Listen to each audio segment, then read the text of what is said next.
ठीक है। Chapter number 11 chemical industries इन पाकिस्तान के 4 टॉपिक्स हम ऑलरेडी डिस्कस कर चुके हैं। आज हम इसका 5वां टॉपिक स्टार्ट कर देते हैं, प्लास्टिक्स। ठीक है, अब पहले हम देख लेते हैं डेफिनेशन इसकी, प्लास्टिक्स होती क्या है। सो डेफिनेशन के 2 पॉइंट्स हैं। अगर हम पहले पॉइंट को डिस्कस करें, so plastics are the macro molecules. देखिए, हम मैक्रो मॉलिक्यूल्स हम ऐसे मॉलिक्यूल्स के लिए यूज करते हैं वर्ड जो कि आपके पास लार्ज होते हैं। लार्ज मॉलिक्यूल्स के लिए हम मैक्रो का वर्ड यूज करते हैं और स्मॉल मॉलिक्यूल्स के लिए हम माइक्रो का वर्ड यूज करते हैं। ठीक है, तो प्लास्टिक्स आपके पास क्या है, माइक्रो मॉलिक्यूल्स हैं। और याद रखिएगा, माइक्रो मॉलिक्यूल्स को हम पॉलीमर भी कहते हैं। मैं लास्ट टाइम भी मैं पढ़ा चुका हूँ, मैं यहाँ पे दोबारा कहीं पे मेंशन कर देता हूँ, अगर आपको लिखना है तो आप लिख लीजिएगा। ठीक है, देखिए, आपके पास जो भी लार्ज मॉलिक्यूल्स होते हैं, वो लार्ज मॉलिक्यूल्स आपके पास किससे बन रहे होते हैं, स्मॉल मॉलिक्यूल से। सो जो भी आपके पास लार्ज मॉलिक्यूल्स होंगे, या तो आपकी मर्जी है आप उसे लार्ज मॉलिक्यूल्स पढ़ लीजिए, या फिर आप उसे मैक्रो मॉलिक्यूल्स पढ़ लीजिए।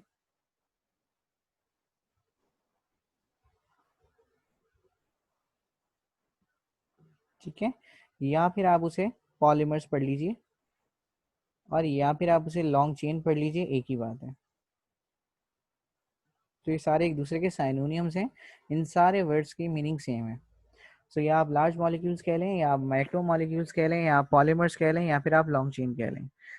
अब long chains, large molecules, macro molecules बन किससे रहे होते हैं, स्मॉल मॉलिक्यूल से। ठीक है, स्मॉल मॉलिक्यूल्स को हम और क्या कहते हैं, माइक्रो मॉलिक्यूल्स। तो स्मॉल मॉलिक्यूल्स कह लें, माइक्रो मॉलिक्यूल्स कह लें, और या फिर आप इसे क्या कह लें, मोनोमर्स कह लें,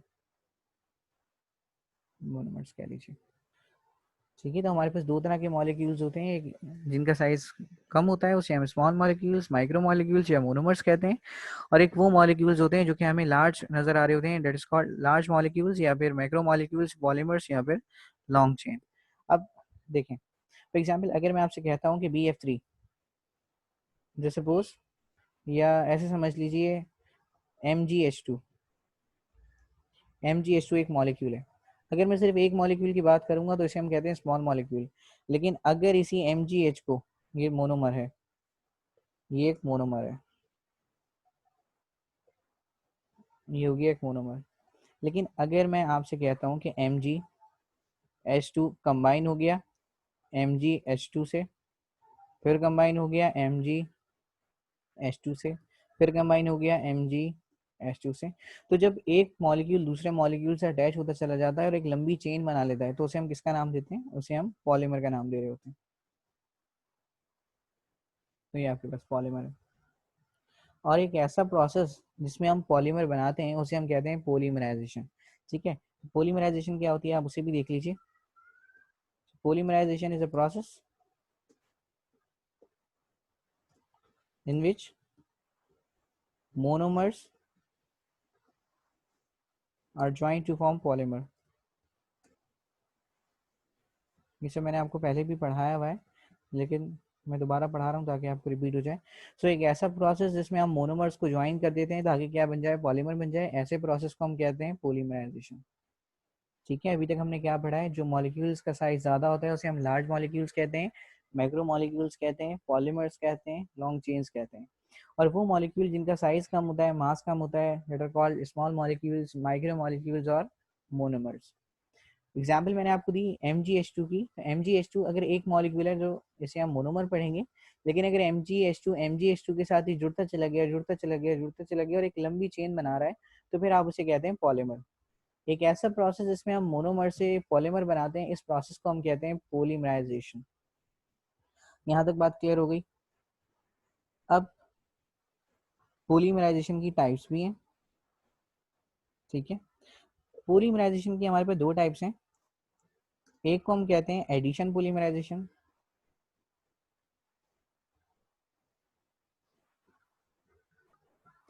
और एक को हम कहते हैं कंडेंसेशन पॉलीमराइजेशन।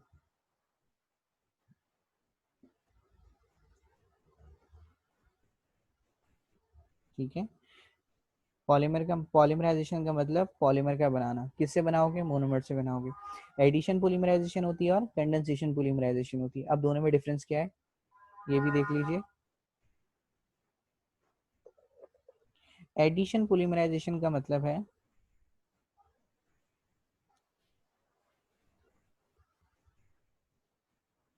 एक ऐसा प्रोसेस या ऐसी टाइप ऑफ पॉलीमराइजेशन, ठीक है, इन विच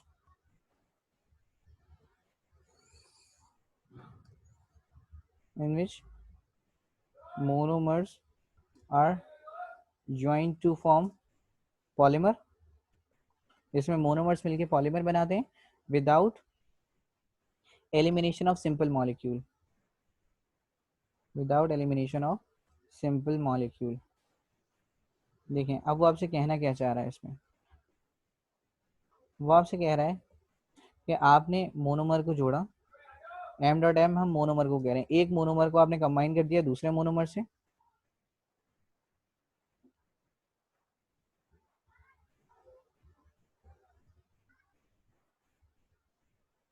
ठीक है, एक मोनोमर को आप दूसरे मोनोमर से कंबाइन कर देंगे और आपके पास क्या फॉर्म हो जाएगा, आपके पास एक पॉलीमर फॉर्म हो जाएगा।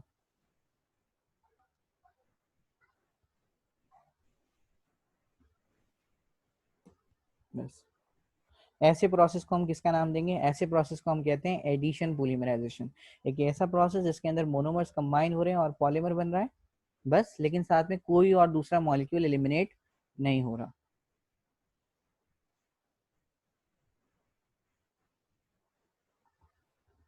अब कंडेंसेशन पॉलीमराइजेशन पे आ जाइए। कंडेंसेशन पॉलीमराइजेशन क्या होता है, कंडेंसेशन पॉलीमराइजेशन को आप कैसे डिस्क्राइब करेंगे,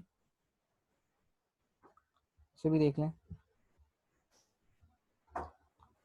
कंडेंसेशन पॉलीमराइजेशन क्या होगी, देखें इसमें एलिमिनेट नहीं होता, इसमें एलिमिनेट होगा। सो condensation polymerisation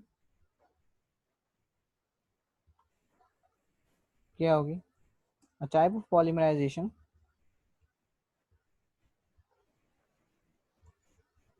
condensation polymerization is a type of polymerization in which monomers are joined to form polymer with elimination of simple molecule,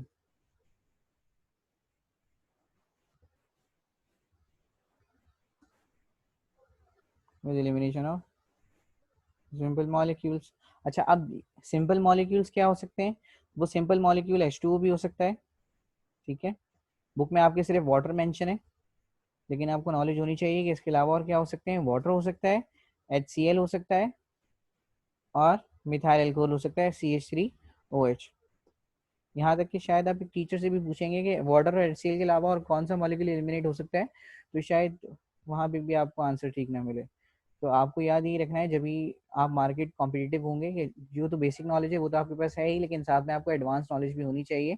तो वाटर हो सकता है, HCl हो सकता है और मिथाइल एल्कोहल हो सकता है। मिथाइल एल्कोहल हमारे सिलेबस में मेंशन नहीं है, लेकिन ए लेवल की बुक में मेंशन है। तो वाटर हो सकता है, HCl हो सकता है और साथ में मिथाइल एल्कोहल हो सकता है। इनमें से अगर कोई भी मॉलिक्यूल निकल रहा है तो हम उसे कहते हैं कि ये कंडेंसेशन पॉलीमराइजेशन है, ठीक है। अब मींस आपने क्या किया, आपने मोनोमर्स को कंबाइन किया, आपने मोनोमर को अटैच कर दिया मोनोमर से, ठीक है, और आप साथ में क्या फॉर्म कर रहे हैं, पॉलीमर। पॉलीमर तो बनेगा लेकिन उसके साथ कोई सिंपल मॉलिक्यूल भी निकलेगा जैसे वाटर। अब ऐसी पॉलीमराइजेशन को आप किसका नाम देंगे, ऐसी पॉलीमराइजेशन को आप नाम देंगे कंडेंसेशन पॉलीमराइजेशन। तो बस आपने नोट ये करना है कि अगर कोई मॉलिक्यूल रिलीज हो रहा है तो वो आपके पास क्या कहलाएगा, अगर कोई मॉलिक्यूल रिलीज होता है तो आप उसे कहेंगे कंडेंसेशन पॉलीमराइजेशन, अगर कोई मॉलिक्यूल रिलीज नहीं होता है तो आप उसे कहेंगे एडिशन पॉलीमराइजेशन। सिंपल, और इसमें कुछ नहीं है जी, ठीक है। तो प्लास्टिक्स आपके पास क्या है, मैक्रो मॉलिक्यूल्स हैं जिसे हम फॉर्म किससे करते हैं, polymerization of simple molecule. Simple molecule यहाँ पे सिंपल मॉलिक्यूल मोनोमर के लिए कहा जा रहा है, ठीक है। तो जो पॉलीमर्स हैं, प्लास्टिक से पॉलीमर है, पॉलीमराइजेशन से ही फॉर्म करेंगे और बनाएंगे किससे, मोनोमर से फॉर्म करेंगे। प्लस प्लास्टिक्स आपके पास क्या है, कॉम्प्लेक्स ऑर्गेनिक मटेरियल है, ऑर्गेनिक कंपाउंड्स हैं which can be moulded to any desire form. Means moulded हम उस केमिकल के लिए यूज करते हैं जिसे हम किसी भी शेप में कन्वर्ट कर सकते हैं। So plastics can be moulded into any desire form by the application of heat and pressure. वो आपसे कह रहे हैं कि प्लास्टिक्स हैं क्या, प्लास्टिक्स पॉलीमर्स हैं, मोनोमर से आप बनाएंगे by the process of polymerization, और मोल्डेड किसी भी फॉर्म में आप उसे चेंज कर सकते हैं। कैसे चेंज करेंगे, हीट और प्रेशर अप्लाई करके। उसके बाद आ जाइए रॉ मटेरियल्स के ऊपर कि कौन कौन सी चीज़ें हैं जिनसे हम मिला के प्लास्टिक्स बना रहे हैं। देखें यहाँ पे हम मेन कंपोनेंट तो नहीं पढ़ेंगे, ये सारे अदर कंपोनेंट्स हैं, यहाँ पे मेन कंपोनेंट की हम बात नहीं कर रहे हैं। सो प्लास्टिसाइजर्स, प्लास्टिसाइजर हम ऐसे केमिकल्स को कहते हैं जो कि ब्रिटलनेस को कम करते हैं और इलास्टिसिटी को इम्प्रूव करते हैं। अब ब्रिटलनेस होती क्या है, ब्रिटलनेस एक ऐसा ब्रिटलनेस हम उसके लिए यूज़ करते हैं, समझ लीजिए कि ब्रिटल अगर हम पढ़ें तो ब्रिटल एक ऐसा सॉलिड है जो कि हार्ड है लेकिन आसानी से ब्रेक हो जाता है। फॉर एग्जांपल अगर मैं चौक लूँ और चौक को अगर मैं नीचे फेंकूंगा तो आप देखेंगे कि चौक के दो टुकड़े हो जाएंगे। तो आप चौक के लिए क्या यूज़ करेंगे, ब्रिटल का वर्ड। तो एक केमिकल अगर हार्ड है और इजीली ब्रेक हो रहा है तो डेट इज ब्रिटल। लेकिन आप प्लास्टिक को नीचे फेंकें, प्लास्टिक ब्रेक नहीं होगी इतनी आसानी से, तो इसे हम क्या कहेंगे, ब्रिटल लेस, ये ब्रिटल नहीं है।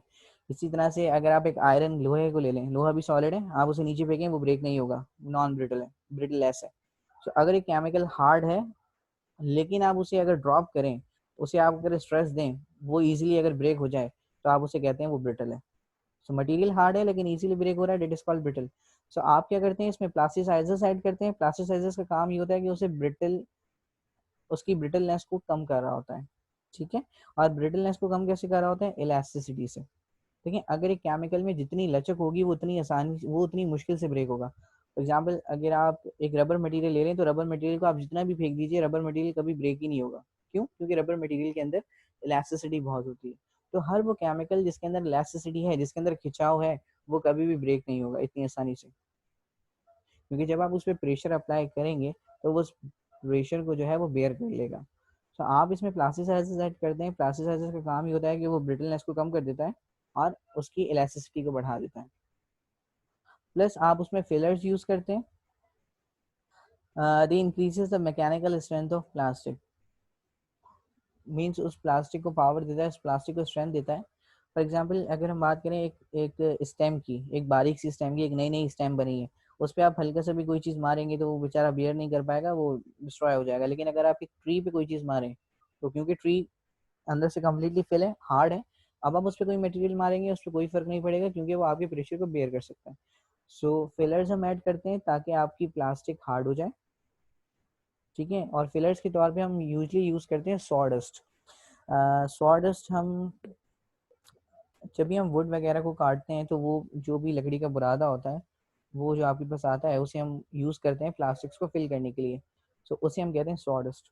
तो आपने प्लास्टिसाइजर्स यूज़ करने हैं ताकि आप ब्रिटलनेस को ख़त्म कर सकें, ठीक है, क्योंकि आप नहीं चाहते कि आपका मटेरियल जो है वो इजीली ब्रेक हो जाए। और उसको बचाने के लिए आपने क्या करना है, आपने उसके अंदर इलास्टिसिटी प्रोवाइड करनी है। प्लस आप क्या करेंगे, आपको पता होना चाहिए कि आपका मटेरियल किसी भी किस्म के जो हार्ड प्रेशर है उससे बेयर कर सके, तो उसको आप फिल कर देंगे ताकि वो इजीली डिस्ट्रॉय ना हो। फिर पिगमेंट्स पे आ जाइए। अब आप अपने केमिकल को अट्रैक्टिव बनाने के लिए उसके अंदर कलर्स ऐड करेंगे। So they are used to give desire colour to plastics, ये आपने पेंट्स में भी पढ़ा हुआ है। और लास्ट आपके पास है स्टेबलाइजर्स। स्टेबलाइजर्स का काम ये होता है कि वो आपके केमिकल को रिएक्शन से प्रिवेंट करते हैं, जिसे हम कहते हैं they prevent the chemical degradation of plastics. आप क्या करते हैं, आप स्टेबलाइजर्स ऐड करते हैं। स्टेबलाइजर्स वो केमिकल होते हैं जो कि मटेरियल की एनर्जी को कम कर देते हैं, क्योंकि अगर एक मटेरियल की एनर्जी कम हो जाती है तो वो स्टेबल हो जाता है, और जब वो स्टेबल हो जाता है तो वो रिएक्शन नहीं करता। तो आपने स्टेबलाइजर्स ऐड करने हैं। स्टेबलाइजर्स आपके केमिकल को स्टेबल करेंगे। जब आपका केमिकल स्टेबल हो जाएगा, उनकी एनर्जी कम हो जाएगी, आपका मटेरियल रिएक्शन नहीं करेगा। क्योंकि अगर रिएक्शन करेगा, फॉर एग्जांपल अगर आप प्लास्टिक को यूज कर रहे हैं कुछ लाने के लिए, आप पॉलीथिन बैग यूज कर रहे हैं, और अगर पॉलीथिन बैग में आप कुछ रख के लेके आ रहे हैं, और अगर पॉलीथिन बैग रिएक्टिव है तो क्या होगा, आप जो मटेरियल ला रहे हैं उसी से रिएक्ट करके कुछ और ही बना देगा। सो आप जो भी यूज कर रहे हैं, जो भी प्लास्टिक्स आप बना रहे हैं, वो आप श्योर हो कि वो केमिकल डिग्रेडेशन को फॉलो ना कर रहा हो। क्योंकि अगर केमिकल डिग्रेडेशन को फॉलो करेगा तो फिर आप उससे मटेरियल आगे उसे चीज़ें मोल्डेड करने का भी फिर कोई फायदा नहीं है। फिर आ जाइए टाइप्स ऑफ प्लास्टिक्स के ऊपर। प्लास्टिक्स के हमारे पास दो टाइप्स हैं, एक को हम कहते हैं थर्मोप्लास्टिक या फिर थर्मोसॉफ्टनिंग प्लास्टिक। थर्मोसॉफ्टनिंग प्लास्टिक ऐसी प्लास्टिक को कहते हैं कि अगर एक प्लास्टिक को आप हीट करें तो वो सॉफ्ट हो जाए, और जब आप उसे ठंडा करें तो वो हार्ड हो जाए, ठीक है।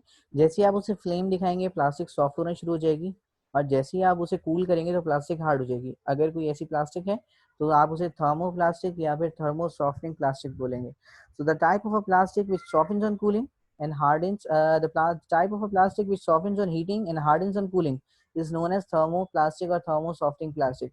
एक ऐसी प्लास्टिक है जो कि हीट करने पे सॉफ्ट हो रही है और कूल करने पे हार्ड हो रही है, ऐसी प्लास्टिक को हम कहते हैं थर्मोप्लास्टिक या फिर थर्मोसॉफ्टनिंग प्लास्टिक।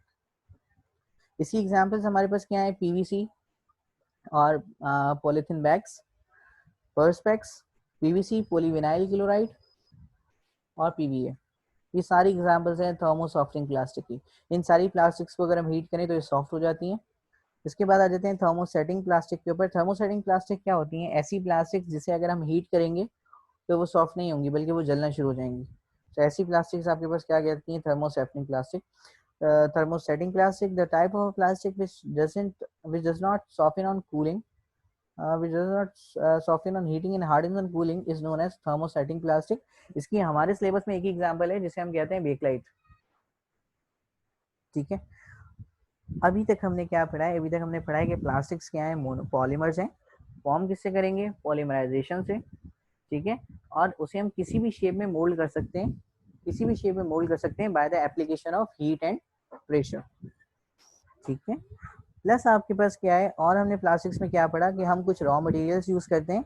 वो रॉ मटेरियल्स क्या हो सकते हैं, वो प्लास्टिसाइजर्स हो सकते हैं। प्लास्टिसाइजर्स का काम ये है कि वो आपके मटेरियल को ब्रिटल लेस बनाएंगे। ठीक है, आपके मटेरियल की ब्रिटलनेस कम करेंगे। कैसे कम करेंगे, उसको इलास्टिक बना के। ठीक है, प्लस आप कुछ फिलर्स यूज करेंगे। फिलर्स का काम क्या होगा, आपके मटेरियल को हार्ड करेंगे। फिर आप उसमें पिगमेंट्स यूज करेंगे ताकि आपकी प्लास्टिक अट्रैक्टिव हो जाए, और आप उसमें स्टेबलाइजर्स भी ऐड करेंगे ताकि आपकी प्लास्टिक किसी मटेरियल से रिएक्ट ना करे, वो केमिकली स्टेबल हो जाए। फिर हमने पढ़ा प्लास्टिक की दो टाइप्स होती हैं। Number one is thermosoftening plastic और थर्मोप्लास्टिक। थर्मोप्लास्टिक और thermosoftening plastic is a type of plastic which soften on heating. जब आप उसे हीट करेंगे तो वो सॉफ्ट हो जाए, और जब आप उसे कूल करेंगे तो वो हार्ड हो जाए। ऐसी प्लास्टिक को हम कहते हैं थर्मोप्लास्टिक और थर्मोसॉफ्टनिंग प्लास्टिक। इसके एग्जांपल्स हमने क्या पढ़ी थी, पॉलीथीन पढ़ी थी, पॉलीथाइलीन, पर्सपेक्स, पीवीसी और पीवीए। थर्मोसेटिंग प्लास्टिक क्या होती है, एक ऐसी प्लास्टिक जिसे अगर आप सॉफ्ट करें, ठीक है, वो जब आप उसे हीट करेंगे तो वो सॉफ्ट हो जाएगी, और जब आप उसे कूल करेंगे तो वो हार्ड हो जाएगी। ऐसी प्लास्टिक को आप कहते हैं थर्मोसॉफ्टनिंग प्लास्टिक। और एग्जाम्पल इसकी हमने क्या पढ़नी है, एग्जाम्पल हमने पढ़नी है इसकी बेकलाइट। अब एक एक करके हम इसकी एग्जाम्पल्स पे आ जाते हैं।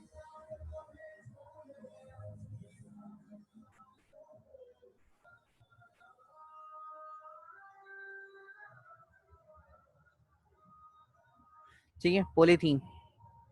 पॉलीथीन प्लास्टिक हम कैसे प्रिपेयर करते हैं, देखिए आपको पता है कि पॉलीमराइजेशन हो रही है, तो आपको इतना पता होना चाहिए कि जगह अगर आप पॉलीथीन बना रहे हैं तो पॉलीथीन बनाने के लिए आपको कौन से मोनोमर्स चाहिए और आपको कौन सा पॉलीमर चाहिए। जो चीज़ आप बना रहे होते हैं वही पॉलीमर होता है। तो अगर आप पॉलीथीन बना रहे हैं तो पॉलीथीन इसका पॉलीमर है। अब आपने करना क्या है, आपने बहुत सारे इथीन लेने हैं। इथीन का फॉर्मूला होता है CH2 डबल बॉन्ड CH2। ठीक है, आपने इथीन लिए। अब होगा क्या, जब आप रिएक्शन करेंगे आप इसे हीट करेंगे, ये टेम्परेचर और प्रेशर आपने याद नहीं करना, आप इसे छोड़ दीजिए। आपने क्या करना है, आपने इथीन का मॉलिक्यूल लेना है। इथीन के मॉलिक्यूल को आप हीट करेंगे। जैसे आप इसे हीट करेंगे तो डबल बॉन्ड ब्रेक हो जाएगा। रिएक्शन को सॉल्व करने का यही तरीका है कि अगर आपको रिएक्शन में कहीं डबल बॉन्ड नजर आ रहा है एक्सेप्ट बेंजीन, अगर बेंजीन के अलावा आपको कहीं भी, बेंजीन के अलावा कहीं भी अगर आपको डबल बॉन्ड नजर आ रहा है और अगर आप उस केमिकल को हीट कर रहे हैं तो वो डबल बॉन्ड ब्रेक हो जाएगा। तो यहाँ से भी जब आप डबल बॉन्ड को ब्रेक करेंगे, यहाँ से भी जब आप हम डबल बॉन्ड को ब्रेक करेंगे तो होगा क्या, ये हमने डबल बॉन्ड को ब्रेक कर दिया। तो अब आपके पास फॉर्म क्या होगा, ये देखें, ये CH2 रह जाएगा, डबल बॉन्ड टूटेगा तो क्या आ जाएगा आपके पास, सिंगल बॉन्ड। यहाँ मैंने सिंगल बॉन्ड लिख दिया, फिर ये आ गया CH2। और आपको पता है कि पॉलीमर एक लंबी चेन होती है। सो आपकी मर्जी है, अब आप इस इथीन को एक दफा लिखें, दो दफा लिखें, तीन दफा लिखें, चार दफा लिखें, आपके ऊपर है। वैसे आप एक दफा लिख के भी छोड़ सकते हैं, इसे आप ऐसे भी लिख सकते हैं कि CH2 single bond CH2 enough. अब वो आपके ऊपर है, आप इसे एक दफा राइट करें या दो दफा राइट करें, और लास्ट में आप क्या लगा देते हैं, N। क्योंकि हमें नहीं पता इसके अंदर कितने मॉलिक्यूल्स हैं, वो मॉलिक्यूल्स कितने भी हो सकते हैं। तो जब आपको एग्जैक्ट नंबर नहीं पता होता तो फिर आप उसके साथ एन लगा देते हैं। इसका मतलब इसके अंदर एथीन के बहुत सारे मॉलिक्यूल्स आ सकते हैं, राइट। अब आपने क्या करना है, आपने एक तो एक एग्जाम के अंदर ये इक्वेशन लिखनी है और प्लस आपने यूजेस लिखने हैं। तो यूजेस आपने याद करने हैं, नोट्स में आपको प्रोवाइड कर दूंगा, उसमें बहुत सारे यूजेस हैं, उसमें से आप कोई भी 2 यूज याद कर लीजिएगा। जैसे अगर पॉलीथीन है तो पॉलीथीन के बैग्स आते हैं, ठीक है, इस तरह से आप यूज दो दो यूज याद कर लीजिएगा।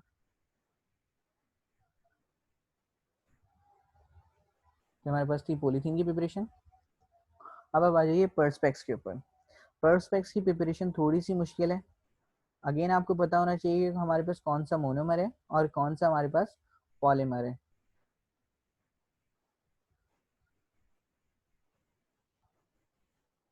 ठीक है। अब perspex के अंदर हम पॉलीमर कौन सा यूज़ करेंगे, देखें पॉलीमर तो वो जो चीज़ आप बना रहे होते हैं वही पॉलीमर होता है। तो perspex ही इसका पॉलीमर है। और मोनोमर आपके पास क्या होगा, मोनोमर्स आपके पास मिथाइल मेथाइक्राइलेट। अब मिथाइल मेथाइक्राइलेट का फॉर्मूला भी आपको याद करना पड़ेगा। मिथाइल मेथाइक्राइलेट का फॉर्मूला होता है, हम करते क्या है, हम सेंटर में 2 कार्बन लगाते हैं, ठीक है, ऊपर और नीचे कार्बन लगाते हैं और दूसरी तरफ हम ओ लगाते हैं। ये स्ट्रक्चर की प्रैक्टिस आपको करनी पड़ेगी 102 दफ़ा, तो फिर ये स्ट्रक्चर आपको याद हो जाएगा। इस केमिकल को हम कहते हैं मिथाइल मेथाइक्राइलेट। अब आपने करना क्या है, अब आप इस केमिकल को हीट करेंगे, ठीक है। देखें केमिस्ट का काम जब शुरू होता है जब आप प्रोडक्ट की बात कर रहे हो, रिएक्टेंट तो हमें याद करना होता है। वाइस क्लियर नहीं है जी, वाइस किसी को भी क्लियर नहीं है।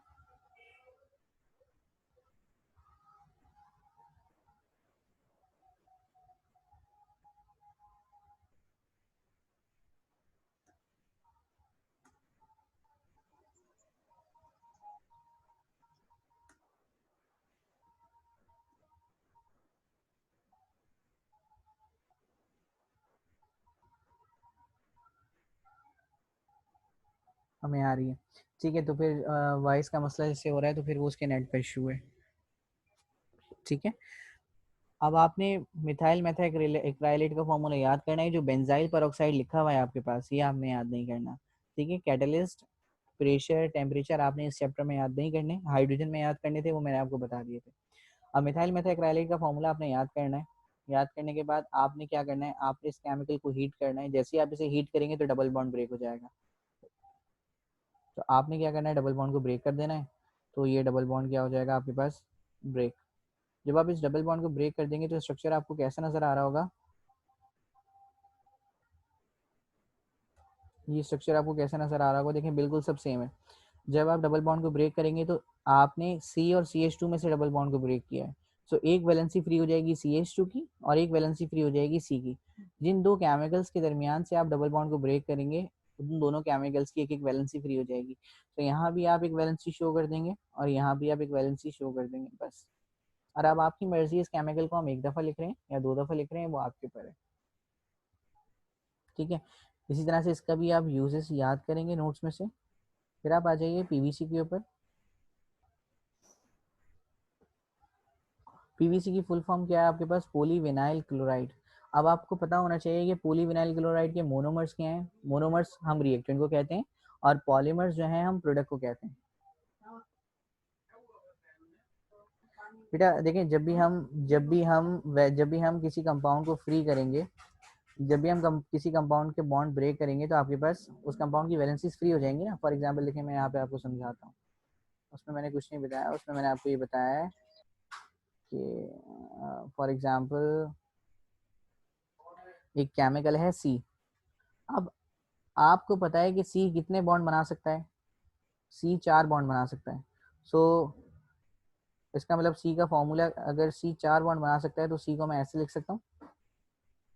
अ, अब ये अब ये 2 बॉन्ड बना रहा है, ठीक है। फॉर एग्जाम्पल ये 2 बॉन्ड बना रहा है कार्बन के साथ,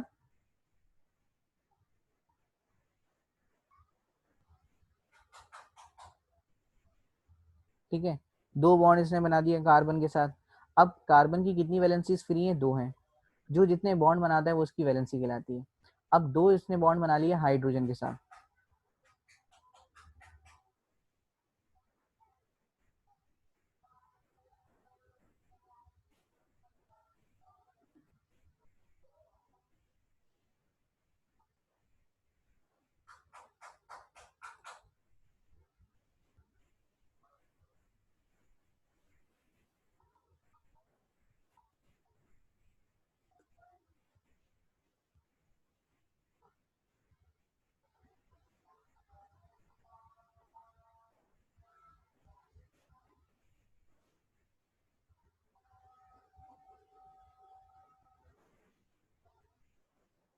ये देखें, ये कैसा केमिकल है।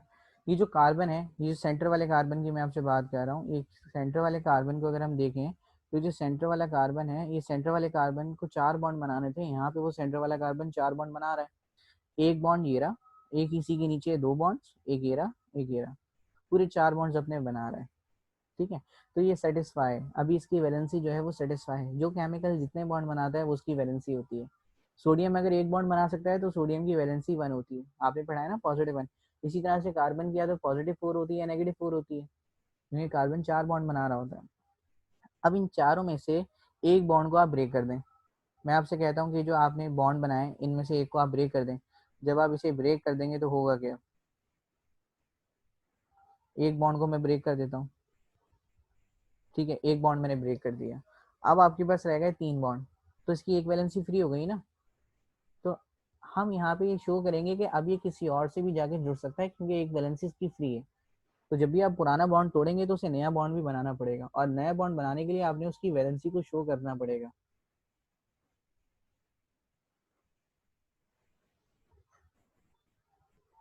ये था वैलेंसी। सो पीवीसी की फुल फॉर्म है पॉलीविनाइल क्लोराइड। आपने क्या करना है, आपने वीसी लेने, और जब आप बहुत सारे वीसी को जोड़ देंगे तो वो बन जाएगा पीवीसी। ठीक है, देखें, अगर मैं आपको एक्सप्लेन करूं तो देखें, पीवीसी की फुल फॉर्म होती है पॉलीविनाइल क्लोराइड।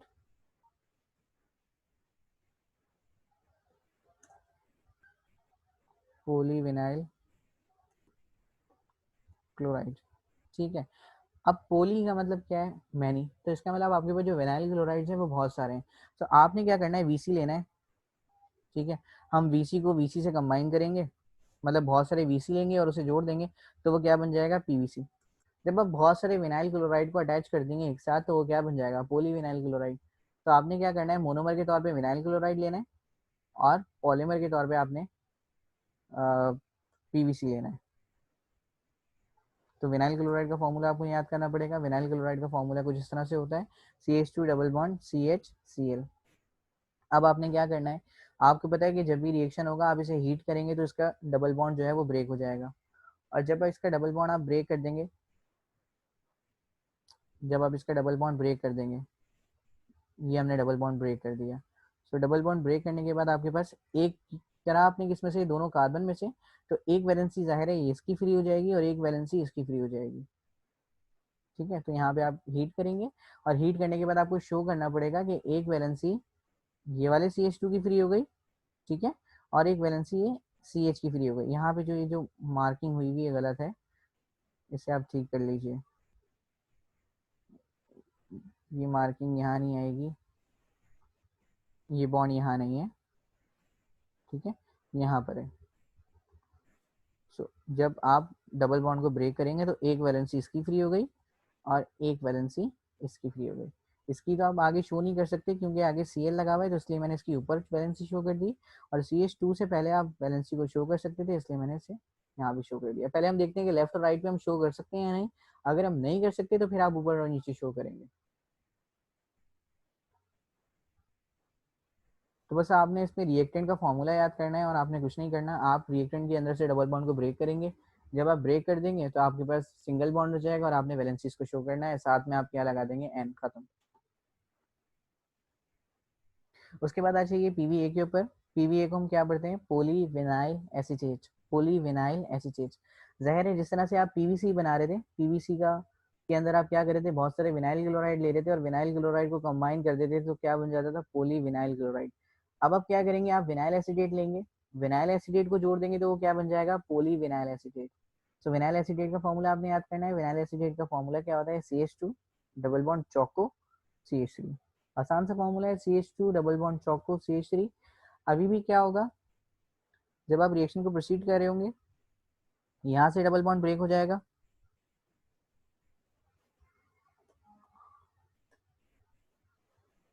अब आपके पास एक एक वैलेंसी दोनों की फ्री हो जाएगी। एक वैलेंसी ये CHO की, ठीक है, ये यहाँ पे भी ये वाला बॉन्ड नहीं है, ये वाला बॉन्ड यहाँ पर है, इसे मैं शो कर देता हूँ, यहाँ पे नहीं है, ठीक है, यहाँ पे नहीं है ये बॉन्ड यहाँ पर है। तो एक बॉन्ड CHO का फ्री हो गया और एक बॉन्ड CH2 का फ्री हो गया। तो बस इसमें आपने डबल बॉन्ड को ब्रेक करना है और आगे कंपाउंड बना देना है, साथ में आपने एन लगा देना है। बाकी रिएक्टेंट के फॉर्मूलाज आपने याद करने हैं, वो तो आप करेंगे। यहाँ पे हमारे पास थर्मो सॉफ्टनिंग प्लास्टिक कंप्लीट हो गई। अब हम आ जाते हैं थर्मो सेटिंग प्लास्टिक पे। इसकी प्रिपरेशन थोड़ी सी मुश्किल है। इसमें आपने याद रखना है कि आपने मोनोमर्स कौन से यूज़ करने हैं। तो यहाँ पे हम टोटल 2 मोनोमर्स यूज़ करते हैं। एक हम यूज़ करेंगे फिनोल, ठीक है, और एक हम यूज़ करते हैं फॉर्मल्डिहाइड। इसे हम अभी देख लेते हैं, ठीक है। पहले हम फॉर्मल्डिहाइड को देख लेते हैं कि फॉर्मल्डिहाइड हम किससे कहते हैं। बेटा आपने क्या करना है, कार्बन लेना है। कार्बन के ऊपर अगर डबल बॉन्ड लगा के O होता है तो इसे हम पढ़ते हैं कार्बोनाइल ग्रुप। इसे हम कार्बोनाइल ग्रुप पढ़ते हैं। और इस कार्बोनाइल ग्रुप के दोनों तरफ अगर हाइड्रोजन प्रेजेंट होता है तो इसे हम कहते हैं फॉर्मल्डिहाइड, ठीक है। कार्बन के ऊपर डबल बॉन्ड लगा के जब ऑक्सीजन प्रेजेंट होता है तो इसे हम कहते हैं कार्बोनाइल ग्रुप। और कार्बोनाइल ग्रुप के जब दोनों तरफ हाइड्रोजन होता है तो इसे हम कहते हैं फॉर्मल्डिहाइड। तो ये तो हो गया आपके पास फॉर्मल्डिहाइड। फिनोल में आपको डायग्राम से एक्सप्लेन कर देता हूँ।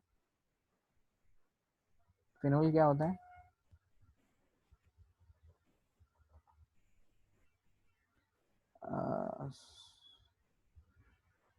सॉरी स्क्रीन में दोबारा शेयर कर देता हूँ स्क्रीन, एक सेकेंड।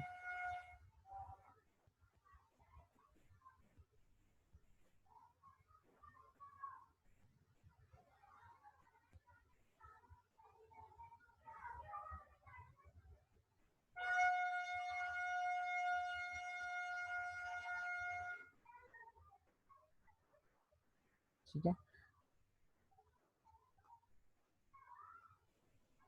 देखें एक स्ट्रक्चर होता है कुछ इस तरह का जिसे हम नाम देते हैं बेंजीन। इस स्ट्रक्चर में जहाँ जहाँ भी ये चैप्टर 7 में आपने पूरा बेंजीन पढ़ना है। जहाँ जहाँ पे आपको कॉर्नर्स नजर आ रहे हैं, देखें इस स्ट्रक्चर के अंदर आपको 6 जगह पे कॉर्नर्स नजर आ रहे होंगे। इन 6 कॉर्नर्स को हम डिस्कस कर लेते हैं पहले। ये देखें, एक कॉर्नर ये रहा, एक कॉर्नर ये रहा, एक कॉर्नर ये रहा, एक कॉर्नर ये रहा, एक कॉर्नर ये रहा, एक कॉर्नर ये रहा। तो ऑर्गेनिक केमिस्ट्री के अंदर जहाँ जहाँ आपको इस तरह की लाइनिंग नजर आएगी, हर एक कॉर्नर का मतलब होगा एक कार्बन, ठीक है। तो यहाँ पे हमने एक एक कार्बन को शो कर दिया। फिर उसके बाद यहाँ पे आपके पास डबल बॉन्ड लगा हुआ है, तो यहाँ पे हमने डबल बॉन्ड लगा दिया ऑल्टरनेटली। एक जगह पे डबल बॉन्ड है, फिर सिंगल बॉन्ड है, फिर डबल बॉन्ड है, फिर सिंगल बॉन्ड है, फिर डबल बॉन्ड है, फिर सिंगल बॉन्ड है। इसी तरह से हमने double bond single bond double bond single bond लगा दिया। सो टोटल अगर हम इतना भी स्ट्रक्चर बनाते हैं, तो फॉर एग्जाम्पल अगर मैं किसी भी कार्बन की बात करूँ, सपोज मैं इस कार्बन की आपसे बात करता हूँ, तो इस कार्बन ने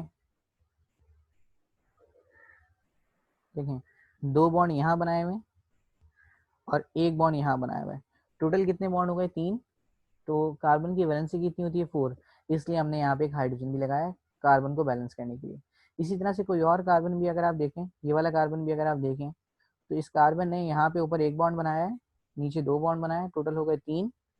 और एक वैलेंसी को पूरा करने के लिए हमने यहाँ पे हाइड्रोजन लगाया है। सो बेंजीन हम कहते कैसे हैं, बेंजीन एक ऐसा कंपाउंड है जिसके अंदर 6 कार्बन होते हैं। ऑल्टरनेट डबल बॉन्ड होता है। ऑल्टरनेट डबल बॉन्ड होने का मतलब है कि पहले सिंगल बॉन्ड है, फिर डबल बॉन्ड है, फिर सिंगल बॉन्ड है, फिर डबल बॉन्ड है, और साथ में हर एक कार्बन के साथ हर एक हाइड्रोजन होता है। ऐसे स्ट्रक्चर को हम बेंजीन कहते हैं, ठीक है। अब अगर हम बेंजीन का स्ट्रक्चर को जिस तरह से बनाएंगे तो देखें बहुत कॉम्प्लिकेटेड हो जाएगा और इसमें आपको टाइम भी ज़्यादा लगेगा। और 7 चैप्टर में बहुत सारी प्रिपरेशन हैं जिसमें इस तरह का कंपाउंड है। सो इससे बेहतर है आप बेंजीन को इस तरह से बना दीजिए सिर्फ अपनी आसानी के लिए। जबकि अगर हम केमिकल स्ट्रक्चर देखें तो केमिकल स्ट्रक्चर इसका ऐसे ही होता है। सो अगर हम बेंजीन के ऊपर OH लगा दें तो अब ये क्या बन जाता है, फिनोल, ठीक है। सो आपने क्या करना है, एक फिनोल लेना है, वही बेंजीन है। अच्छा बेंजीन की आपकी मर्जी है, अभी आप यहाँ पे double bond single bond double bond single bond लगा सकते हैं या फिर आप रिंग लगा दें, एक ही बात है। मतलब पहले आप सिंगल बॉन्ड लगा रहे हैं, फिर डबल बॉन्ड लगा रहे हैं, फिर सिंगल बॉन्ड लगा रहे हैं, फिर डबल, फिर सिंगल, फिर डबल। या तो आप ऐसे लिख दीजिए, अंदर लाइनिंग शो कर दीजिए, और या फिर एक सर्कल बना दीजिए, दोनों के मतलब सेम है। सो आपने क्या करना है, एक फिनोल लेना है, फिर आपने एक फॉर्मेल्डिहाइड लेना है। फॉर्मेल्डिहाइड बिल्कुल सेम है, बस यहाँ पे इन्होंने घुमा के बना दिया, ऐसे उल्टा कर दिया और कुछ नहीं है। तो आपने एक फिनोल लेना है, एक फॉर्मेल्डिहाइड लेना है, प्लस आपने एक और फिनोल लेना है। अब होगा क्या, यहाँ जो ऑक्सीजन है, ये वाला ऑक्सीजन, ठीक है, आपको पता है कि हर एक जगह पे, हर एक एंड के ऊपर हाइड्रोजन है, तो ये क्या करेगा, ये वाले हाइड्रोजन को अट्रैक्ट करेगा अपनी तरफ। आपको पता है ऑक्सीजन की हाइड्रोजन के साथ एफिनिटी ज़्यादा होती है, इसी तरह से वो यहाँ से भी हाइड्रोजन को अट्रैक्ट करेगा। और जब इन दोनों जगह से हाइड्रोजन को अट्रैक्ट करेगा तो क्या बनाएगा, वाटर। वाटर तो रिलीज हो गया, प्लस और साथ में आपके पास क्या होगा, देखिए जब आपके पास वाटर रिलीज हो जाएगा तो यहाँ से आपके पास एक केमिकल बचेगा, ये ये यहाँ से ऑक्सीजन तो निकल गया, फिर आपके पास क्या बचा है, CH2। ठीक है, वो CH2 फिर आपके पास इन दोनों फिनोल से जाके अटैच हो जाएगा। तो इसे आपने लिखना कैसे, देखिए,